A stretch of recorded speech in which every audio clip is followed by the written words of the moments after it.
everybody, and welcome back to another edition of the Steelers Cast on timesonline.com. This is, of course, the divisional round edition of the Steelers Cast on Times Online. Chris Bradford and Chris Mueller, we are at Baroni's on Dust Avenue in Baden, talking about the Steelers now headed to Kansas City. Yeah, on to Kansas City, as you know, the phrase is, the Steelers will advance to the second round of the playoffs, after a convincing win over the Dolphins at Heinz Field in the wild card round. But it's only going to get tougher from here because they're going to go in and face a Chiefs team that has really done some special things this year, especially advancing out of that division, one of the toughest divisions in football, and really playing their best football right now. Yeah, a lot to be said for the Kansas City Chiefs. I think they're a team that's kind of flown under the radar in the AFC. When you look at everybody, I think at least around here, everyone was looking at New England, then the Steelers, then there was Oakland, and then there was Denver. And Kansas City was kind of a distant, third, even in their own division.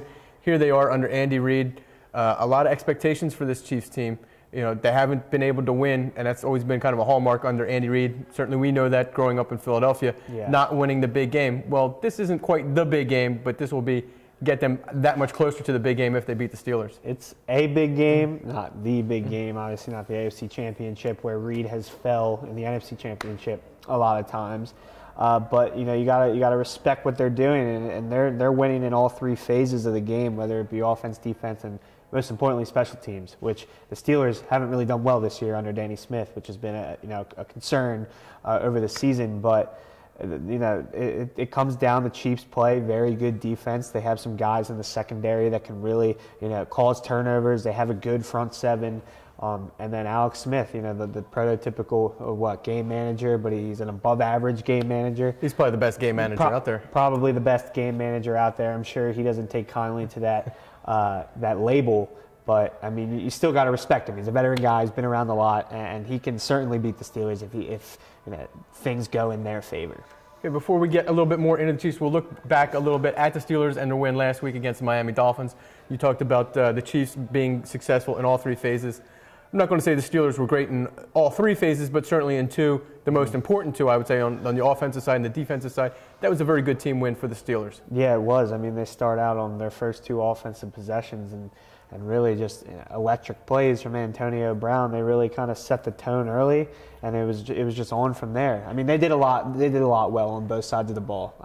I think what you saw, especially on the offense, because that is, I think, the identity of this team. The defense is coming along. It's a very good defense. It's not quite great, but it's getting very respectable. Mm-hmm. But quickly to the offensive side, you saw what happens when you try to bring an eighth guy into the box. The Steelers still have Antonio Brown. They still have Ben Roethlisberger. Yes, Le'Veon Bell's been the catalyst to this 8-game winning streak that they're on, but the Steelers, with that offense, they can beat you any way you want to play it. And it just proves, it really shows what the Steelers can do in the postseason when they have all three of their stars, when they have the big three all healthy, because this is the first time that's happened. And I mean, if you don't want to judge it off just one game, because they still have to win a few more to get to the Super Bowl and do what they want to do. But I mean, you look at that wild card game, and the Dolphins really, if they focused on Le'Veon Bell, Antonio Brown beat them for 50 and 64-yard touchdowns. Focus on Antonio Brown in the passing game, Le'Veon rushes for 167 and sets a record on them. So I mean, you can't really do anything. Right, and that, to be pointed out, the 167 for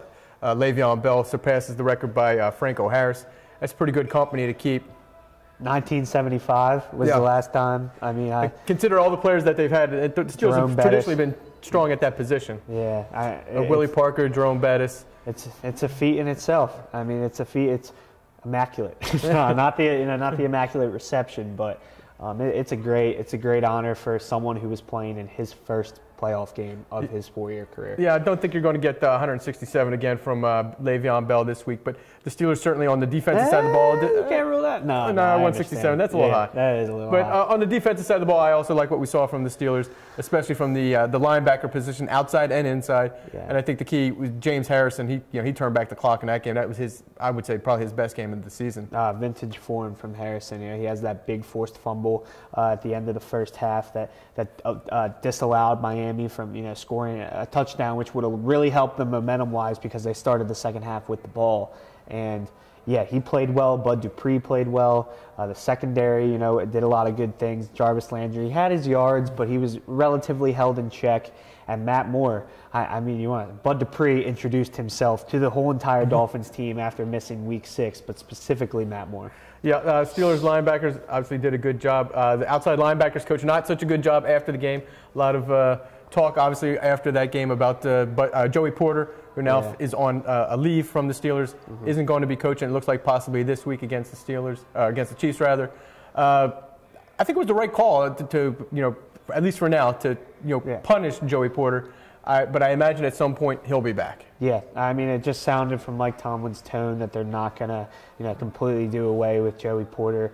Obviously, what did Tomlin say? It was, coaching is a privilege, not a right, and that was violated. So, I mean, I think he's making the right call, and ultimately, it's just a matter of not letting it become a distraction for the Steelers when they're in such a pivotal situation as they are right now. Yeah, Steelers obviously no strangers to controversies and distractions over the past 2 years between Le'Veon Bell and Martavis Bryant.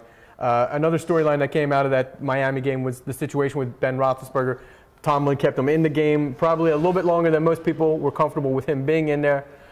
Is it a big deal? Because it seems like every week you can't win. Either they're losing and Roethlisberger's playing, and Tomlin's either damned if he does, damned if he doesn't.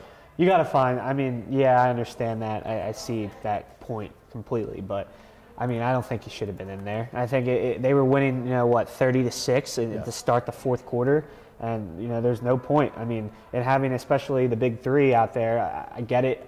If I were Mike Tomlin, which I'm not, he is way more qualified than I am to be making these decisions. I would have had them out by 5 minutes left. And I mean, what Mike Tomlin took blame for was throwing with Ben Roethlisberger in that situation, not just handing the ball off to maybe D'Angelo or Fitz-Toussaint. Well, my point would be, if you need somebody to hand the ball off, I think Landry Jones could have done that. Yeah, he could have. In my opinion, he should have been out there with 7 minutes left. But Mike Tomlin dodged a bullet because, I mean, hey, one of my favorite movies is Friday Night Lights, and that could have been a Boobie Miles situation where we don't want a Boobie Miles. No. Where he gets hurt and Gary Gaines, takes a lot of heat, and you know how Pittsburgh is. If that were to happen, Mike Tomlin would be taking a lot of heat right now. Yeah, when we come back, we'll be talking with Vahe Gregorian. He covers the Kansas City Chiefs. He's a columnist at the Kansas City Star. We'll talk to him to get a Kansas City perspective on things. All right, and welcome back to the Steelers Cast on TimesOnline.com. Bradford and Chris Mueller at Baroni's on Dust Avenue in Baden. Talking about the Steelers now, we're going to turn our attention to the Kansas City Chiefs, and to give us an idea of what's going on in KC, we're joined by Vahe Gregorian. He is a columnist for the Kansas City Star. Vahe, welcome to the Steelers Cast. Vahe, I guess the first thing we want to know is, despite all the success the Chiefs have had the past 2 seasons, are they flying under the radar a little bit in the AFC? They might be. I mean, if you look at the playoffs themselves last year, what's interesting was, they absolutely shredded Houston, and, they lost to the Patriots. Most teams lose to the Patriots up there in the playoffs. But that game was interesting. It didn't really come down to the last play. It was a little misleadingly close at the end, 27-20. But I wonder if they might have won that game if Jeremy Maclin was healthy last year. He was that big a factor for them last year. So between that and winning 22 of the last 26 regular season games,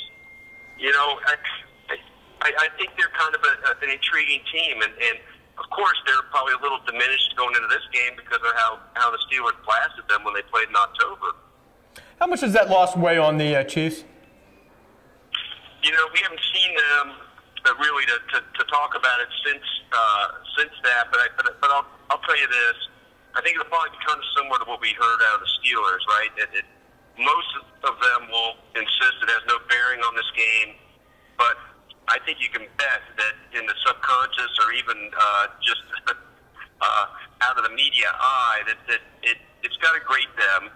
I thought Le'Veon Bell was really smart and candid when I was asking him about that the other day. He was really one of the few people that acknowledged that the Dolphins game had been in the craw of the Steelers. And the playoffs are its own thing, but I think it really was a little extra juice for the Steelers, at least as we heard it from Bell. You don't like feeling like a lesser team beat you, and I don't think the Chiefs will have any reason to consider the Steelers a lesser team, but they certainly, I think, have to have a bitter taste in their mouth after that landslide. I mean, that was just a complete cave-in collapse that was, really embarrassing. How's Andy Reid gotten the best out of the Chiefs? Well, this is a really simple thing, but I think it carries a lot of clout. He is really a player's coach. And one of the things that goes on with the Chiefs, and you'll hear people throughout the locker room say this all the time, that he encourages them to let their personality show. And what's kind of ironic about that is that Andy is so close to the vest with his own personality, which, I've seen for myself over the years. It's in there somewhere. He just doesn't like to show it. So what you have is guys that play with emotion, guys that play for each other, guys that like their coaches. And this is kind of intangible, right? I mean, these are all professionals. They're going to play hard. But we all know there's that certain extra place you reach for when you're inspired that's a little different than just trying hard. And I think he gets that out of his players. I think you can see it across the board in a lot of ways. Vahe, Spencer Ware and Justin Houston's status is kind of a little uncertain right now. In your opinion, do you think they'll be available this weekend? I think so. But I look, and you guys have seen this in many different forms too. These guys are absolute charlatans when it comes to telling you the truth on where anybody stands. We're familiar with that. I suspect there's some gamesmanship and letting the other team wonder. I suspect there's some gamesmanship from both ends and, creating suspicion about who might not be able to play. So I think we're not really going to know until Sunday. My guess is they'll both play. I pretty strongly guess that. But the real question will be how the capacity are they. It's funny. I was just looking this up the other day. I was writing something about Jeremy Maclin, and he was out 4 games with a groin injury. And I found Andy Reid's comment after the first day that he's not concerned about any long-term injury. So it's just you just never know what's really going on there. The Steelers have not performed well on special teams, throughout this entire season, and obviously Tyreek Hill will be a concern for them on Sunday. He does come with some baggage entering the league, but do you think that his play has overshadowed his transgressions? Well, I think what's interesting here is, and this is kind of predictable, the nature of fans, I think it has by and large overshadowed it here. We've had a little bit of a dilemma in our coverage. Anytime we try to write something of substance on them, we feel duty bound to go into that a little bit. A place in my sort of columnist mind that I've come to it is that and I don't think the Chiefs should have drafted him, but they did. And once you do that, then what are we supposed to hope for here? And I think that I have found a place to see it as the greater good is in his redemption, right? If this guy rehabilitates himself, rehabilitates his image. He's certainly in a year out now from having started his 3-year probation. Then that's for the benefit of everyone. If he's able to provide for his son because of his NFL thing, but it's a really fascinating topic, probably a podcast in itself, because I've gone and visited domestic violence shelters, and I think even a lot of people there feel a little bit conflicted about what they're supposed to want to see happen now. Right, Eric Berry, of course, kind of on the flip side of that. Can you talk a little bit about how remarkable his story is coming back from cancer so quickly? Yeah, it's pretty incredible, and it's not old hat here, but it's been kind of still a revelation even this year. I mean, the guy has done things on the field you just can't believe it. Many players can do it all, and then you consider what he's come from. After they played in Atlanta, where he had both a pick six and the game-winning play on an interception of a 2-point conversion, I went to see his family home and spend an afternoon with his parents, and just kind of looking back at how this happened. And clearly he had good treatment and had very healthy, emotionally helpful parents who nurtured him, and probably somewhere in there he had some good fortune with a number of things. But what we have seen is that not just that he's an inspiration to anybody that watches them, but he's kind of got a little bit of a mystical presence in that locker room. The way guys speak with him is of such a reverence, and it's not just kind of reflexive. Oh, you know, he recovered from cancer.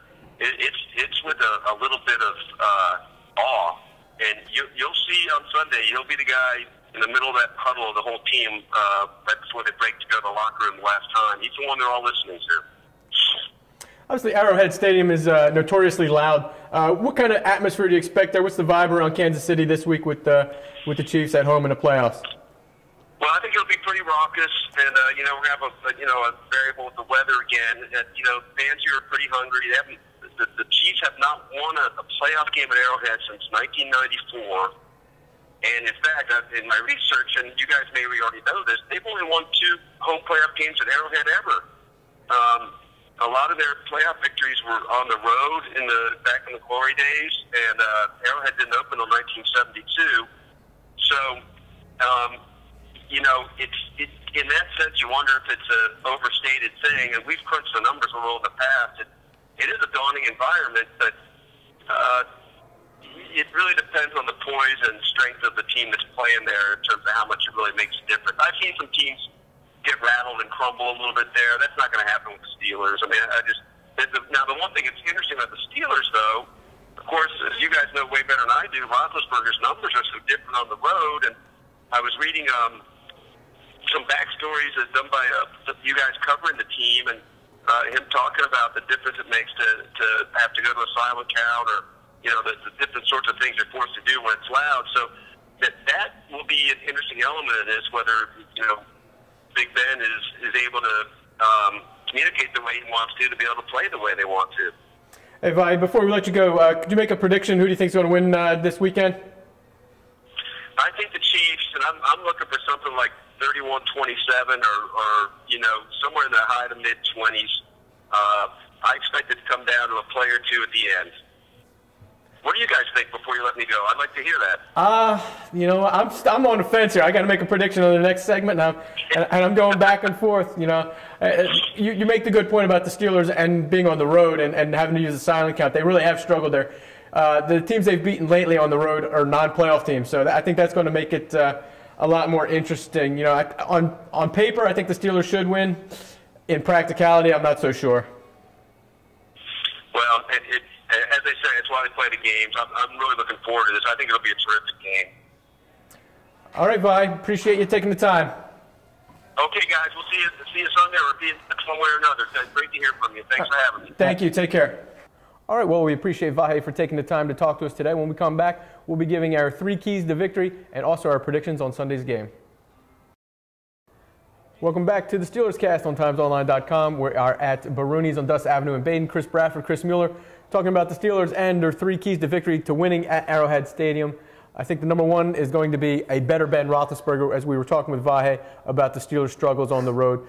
Night and day difference sometimes between what we're seeing from the Steelers, especially from Ben Roethlisberger, between home and away. Yeah, he has thrown a few, you know, at least 2 interceptions in his last few games, so that's obviously something, you know, a concern with him. His road splits aren't as good, but it's the playoffs, so I mean, he's really going to have to pull it together. The offense this week, I'm sure the Steelers will be practicing with crowd noise as they usually do for away games, you know, in their indoor facility, and it's just going to come down to, you know, the good Ben, not the bad Ben, not the Ben that threw 2 interceptions against the Ravens and almost lost them the season, but he has the capability to do it. Yeah, I think, you know, I don't think this ankle injury, you know, is a problem at all. I think we just glanced over it a little bit. I think that's the way Mike Tomlin's looking at it, that this isn't a real concern for the Steelers. He'll tape it up and be fine. He'll be fine, but he has to be better with his accuracy. He has to be better with his decision making.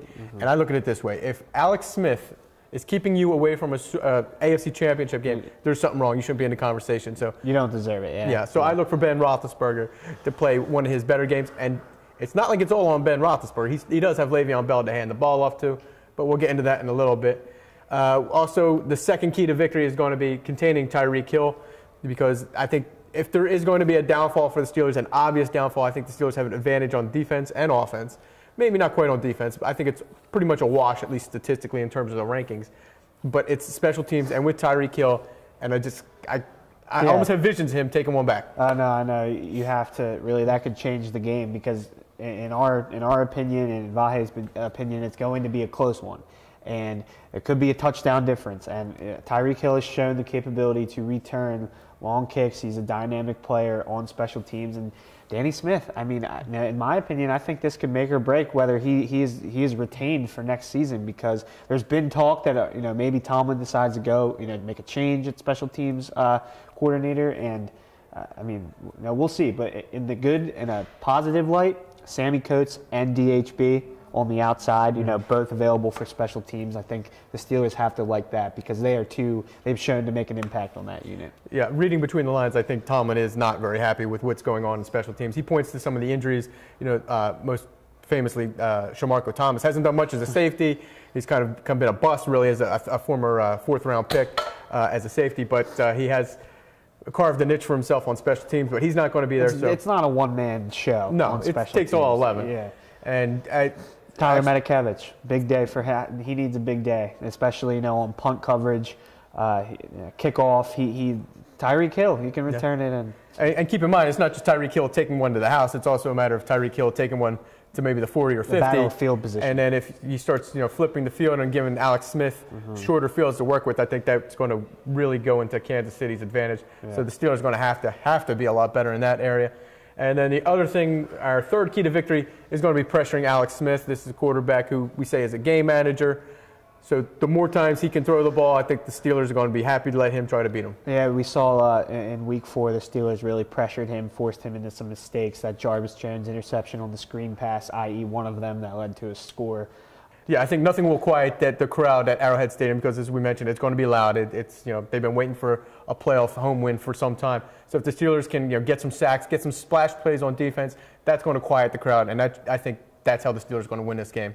Yeah, and it was funny. Marcus Gilbert said this week on Monday that Arrowhead Stadium is kind of like a college stadium-like atmosphere, except with screaming grown-ups, instead of college fans. So it's gonna. I mean, the good thing is the Steelers have Marquise Pouncey at the line of scrimmage, who's really good with kind of the pre-snap, the silent count, the communication. Ben Roethlisberger calls him his security blanket. So the fact that he will be healthy and good to go is definitely a plus. All right, well, now we have to make our prediction, and as we mentioned in the last segment, I'm still waffling on mine.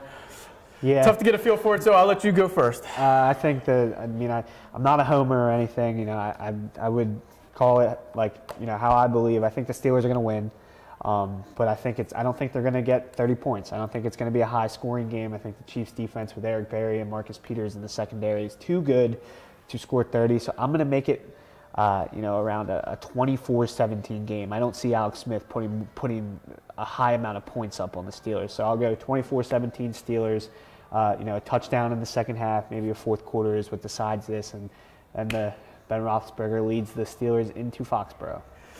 Yeah, I'm going to take the Steelers to win, because I do think that I've been saying this now for weeks, and I think you've been too, and a lot of people have been saying that it's going to end up being the Steelers in New England. So I got to go with the Steelers then. So I am going to take the Steelers to win, and I think it's going to be close. I think it's going to be like 27-26. I think it might be a one-point type game. Wow. I can definitely see special teams being possibly a factor against the Steelers. Yeah. But I just think when you have the big three, this is their time. I don't know if they can beat New England now, but I think they're going to earn the right to go play them next weekend. And Ladarius Green added to that. Maybe a big 3 and plus a 4. That could and help. 1. Big 3 and 1. Yeah. So we'll see if that happens. We'll do a video on Thursday. Hopefully we'll have a better idea if Ladarius Green or some of these other injured players, what their statuses are for this coming game in Kansas City. Until then, I'm Chris Bradford. He's Chris Mueller. We'll get you next time.